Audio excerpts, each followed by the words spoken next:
اعوذ باللہ من الشیطان الرجیم، بسم اللہ الرحمن الرحیم۔ حضور آقا نامدار فخر دو جہاں سرور کائنات حضرت محمد مصطفیٰ صلی اللہ علیہ وآلہ وسلم کو اللہ پاک نے کب پیدا فرمایا؟ کیا نور محمدی پوری کائنات کی تخلیق سے پہلے وجود میں تھا؟ کیا حضرت آدم علیہ السلام سے بھی پہلے حضرت محمد صلی اللہ علیہ وآلہ وسلم کو پیدا فرمایا گیا؟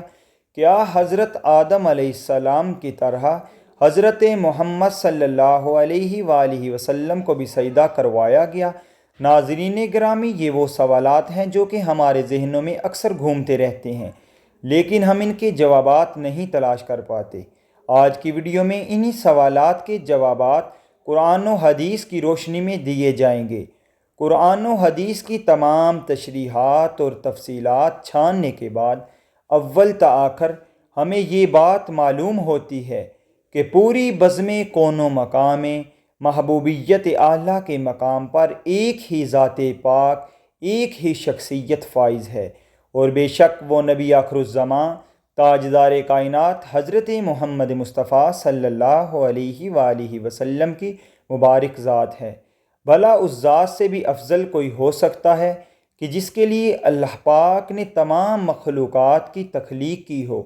امام آلوسی تفسیر روح المعانی میں حدیث قدسی بیان فرماتے ہیں، محبوب اگر آپ کو پیدا نہ کرتا تو کائنات کی ہست و بود کو بھی وجود میں نہ لاتا۔ آئیے سب سے پہلے حضور نبی کریم صلی اللہ علیہ وآلہ وسلم کے نور کی تخلیق کی بات کرتے ہیں۔ رسول اکرم صلی اللہ علیہ وآلہ وسلم کی تخلیق کے باب میں یہ بات ذہن نشین کر لیں کہ عامہ عقائد کے نزدیک رسول اللہ کے نور کی تخلیق کے اعتبار سے پوری کائنات پر حقیقی اولیت ہر قسم کے شک و شبے اور اختلاف سے بالا تر ہے۔ تمام آئمہ اس بات کے قائل ہیں کہ نور محمدی کو سب سے پہلے تخلیق کیا گیا۔ امام ترمذی حضرت جابر بن عبداللہ رضی اللہ تعالی عنہ سے روایت کرتے ہیں کہ میں نے نبی کریم سے عرض کیا، یا رسول اللہ، اللہ پاک نے سب سے پہلے کون سی چیز پیدا فرمائی؟ رسول اللہ صلی اللہ علیہ وآلہ وسلم نے فرمایا، اے جابر، بے شک اللہ پاک نے تمام مخلوق کو پیدا کرنے سے پہلے میرا نور اپنے نور کے فیض سے پیدا فرمایا، پھر میرا نور مشیت الہی کے مطابق جہاں چاہتا سیر کرتا رہا۔ اس وقت نہ لوح تھا، نہ قلم، نہ جنت، نہ دوزخ، نہ آسمان و زمین، نہ سورج چاند ستارے، نہ کوئی فرشتہ، نہ کوئی جن و انسان۔ پھر جب اللہ نے ارادہ فرمایا کہ مخلوقات کو پیدا کرے تو اس نور کو 4 حصوں میں تقسیم کر دیا۔ نور کے پہلے حصے سے قلم کو پیدا کیا، دوسرے حصے سے لوح کو، تیسرے سے عرش کو، جبکہ چوتھے حصے کو پھر مزید 4 حصوں میں تقسیم کیا۔ پہلے حصے سے عرش اٹھانے والے فرشتے، دوسرے سے کرسی، تیسرے سے باقی تمام فرشتے، اور پھر چوتھے حصے کو مزید 4 حصوں میں تقسیم کیا۔ کیا پہلے سے آسمان، دوسرے سے زمین، تیسرے سے جنت اور چوتھے سے دوزخ کو تخلیق فرمایا؟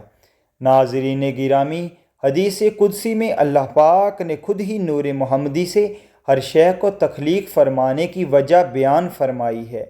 ارشاد باری تعالی ہے، اگر میں محمد کو پیدا نہ کرتا تو نہ آدم کو پیدا کرتا اور نہ زمین و آسمان کو۔ حضرت امام قسطلانی روایت کرتے ہیں کہ نور محمدی کو اللہ پاک نے حکم دیا کہ انوار انبیاء پر توجہ کرے، پس اس نور نے سب انوار کو ڈھانپ لیا تو اللہ نے انوار انبیاء سے ارشاد فرمایا، یہ میرے محبوب محمد کا نور ہے، اگر ان پر ایمان لاؤ گے تو تمہیں شرف نبوت سے سرفراز فرمایا جائے گا۔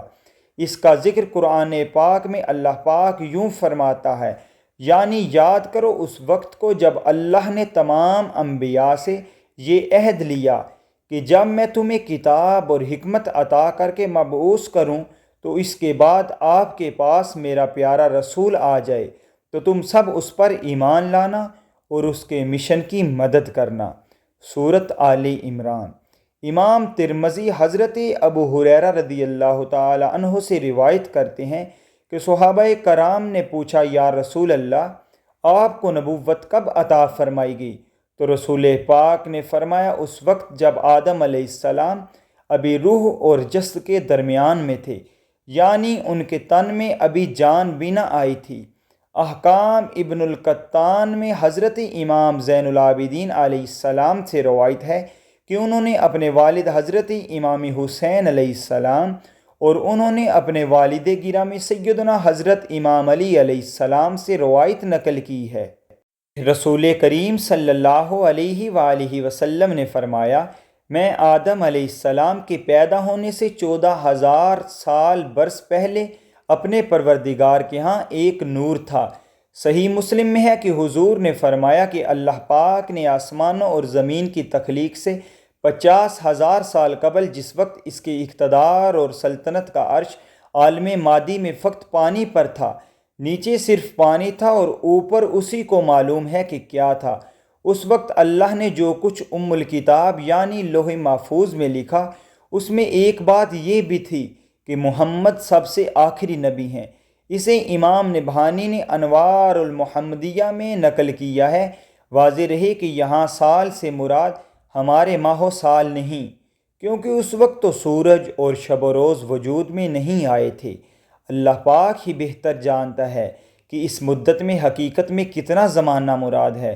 قرآن مجید میں قیامت کے ایک دن کی مدت 50,000 سال بیان کی گئی ہے۔ اگر یہ اعتبار سامنے رکھا جائے تو خدا جانے عرصے کی درازی کا عالم کیا ہوگا۔ یہ روایت دوسرے طریق پر اس طرح آئی ہے کہ جب اللہ پاک نے حضرت آدم علیہ السلام کو پیدا فرمایا تو آپ کو نام کے ساتھ ابو محمد کی کنیت سے بلایا۔ آپ نے عرض کی، باری تعالی میری یہ کنیت کیسے ہے؟ تو اللہ پاک نے فرمایا، اپنا سر اٹھاؤ۔ آپ نے اوپر دیکھا تو عرش پر نور محمدی جلوہ گر تھا۔ حضرت آدم علیہ السلام نے پوچھا، باری تعالی یہ نور کس کا ہے؟ اللہ پاک نے فرمایا، یہ نور محمد صلی اللہ علیہ وآلہ وسلم کا ہے، یہ تیری اولاد میں سے ہوں گے، ان کا نام آسمانوں میں احمد اور زمین پر محمد ہے۔ اگر میں اسے پیدا نہ کرتا تو نہ تمہیں پیدا کرتا اور نہ زمین و آسمان کو پیدا کرتا۔ یہ تو تھی نور محمدی کی تخلیق۔ اب سوال یہ ہے کہ نور محمدی کو جسد محمدی میں کیسے داخل کیا گیا، یعنی حضور کا جسد مبارک کیسے بنایا گیا؟ اس بارے میں حضرت کعب بن احبار سے روایت ہے کہ اللہ پاک نے نبی آخر الزمان سرور کائنات حضرت محمد مصطفیٰ صلی اللہ علیہ وآلہ وسلم کو جب پیدا فرمانے کا ارادہ فرمایا تو حضرت جبرائیل کو حکم دیا کہ ایسی مٹی میرے پاس لاؤ جو میرے محبوب کے جسم اطہر کے تخلیق کے لائق ہو۔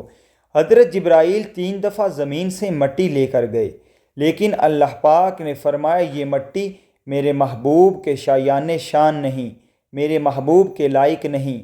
پھر حضرت جبرائیل علیہ السلام یثرب کی زمین پر اترے اور حضور اکرم سے روضہ مبارک والی جگہ سے سفید مٹی لے کر بارگاہ خداوندی میں حاضر ہوئے۔